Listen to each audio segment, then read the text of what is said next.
ओम नमः शिवाय। आइए सुनते हैं भक्त और भगवान की एक रोचक कथा। बहुत समय पहले की बात है। पहाड़ों और घने जंगलों में एक छोटा सा सुंदर गांव था। उस गांव में लोग अपने अपने काम में व्यस्त रहते थे। किसी के पास खेत तो किसी के पास बड़ा घर था। वहाँ धन दौलत की कोई कमी नहीं थी। उसी गांव में नदी किनारे एक छोटी सी झोपड़ी में एक युवक रहता था जिसका नाम शिवदास था। शिवदास बहुत गरीब था।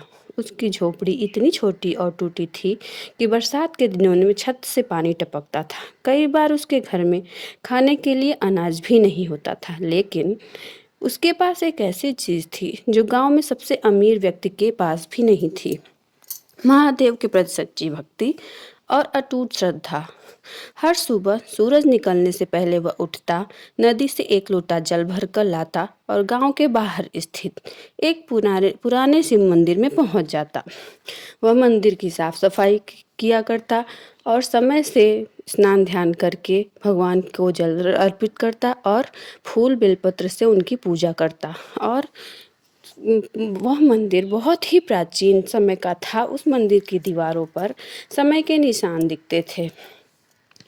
प्रभु वह प्रार्थना करता कि हे प्रभु, मेरे पास चढ़ाने के लिए आपके लिए सोना चांदी और धन दौलत कुछ भी नहीं है, ना ही महंगे फल हैं। बस मैं हूँ और मेरी श्रद्धा है। प्रभु मेरी पूजा स्वीकार कर लेना। फिर वह अपने आंखें बंद करके ओम नमः शिवाय मंत्र का जप करने लगता।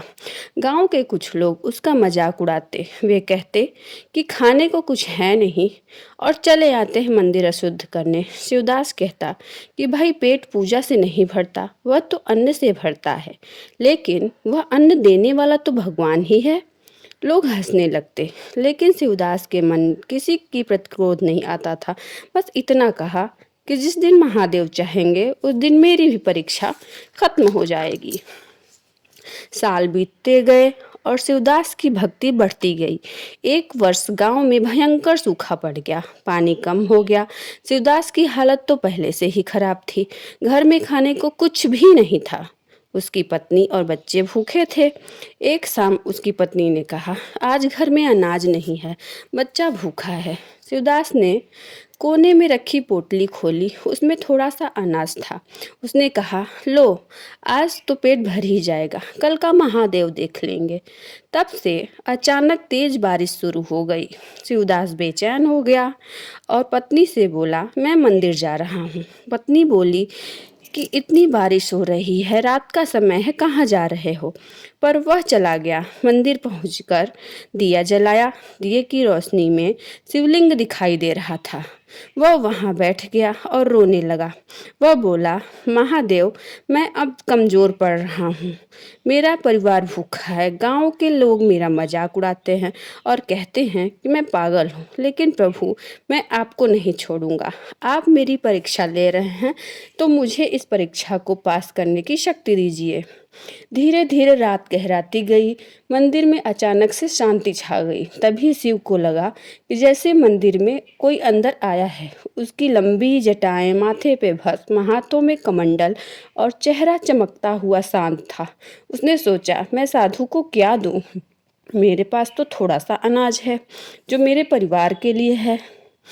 फिर उसने घर की ओर कदम बढ़ाया और जो अनाज रखा हुआ था वह भी ले आकर उसने साधु को दे दिया। साधु ने बोला कि यह तुम्हारे घर का आखिरी भोजन है, फिर यह तुम मुझे क्यों दे रहे हो?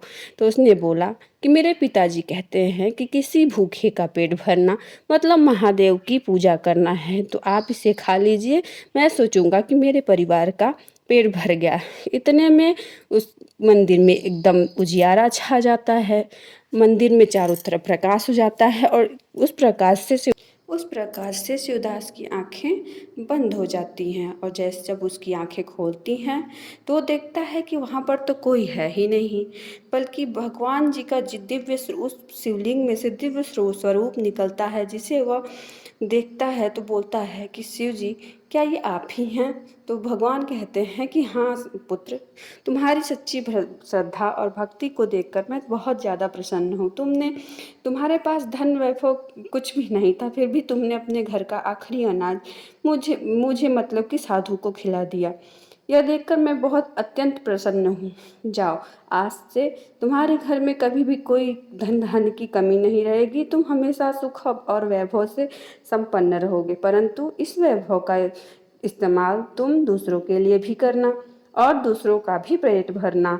यह कह के वो अपने अंतर्ध्यान हो जाते हैं और शिवलिंग ही मात्र दिखाई देता है। वो शिवदास रोने लगता है और प्रभु का बार बार जय जयकार करने लगता है। इसके बाद वो घर जाता है तो घर में देखता है कि घर की पुरानी हालत वापस से ख़त्म हो जाती है और झोपड़ी की जगह पे महल हो जाता है। उसकी पत्नी अच्छे वस्त्र पहनती है, पुत्र भी अच्छे भोजन करता है। इसके बाद शिवदास वह शिव जी का अनन्य भक्त हो जाता है और लोगों की सेवा भी करता है। इस कहानी से हमें यह शिक्षा मिलती है कि भोलेनाथ भाव के भूखे हैं, उन्हें सोना चांदी या महंगे फल की आवश्यकता नहीं है। धन्यवाद। कहानी को सुनने के लिए चैनल को सब्सक्राइब जरूर करिएगा।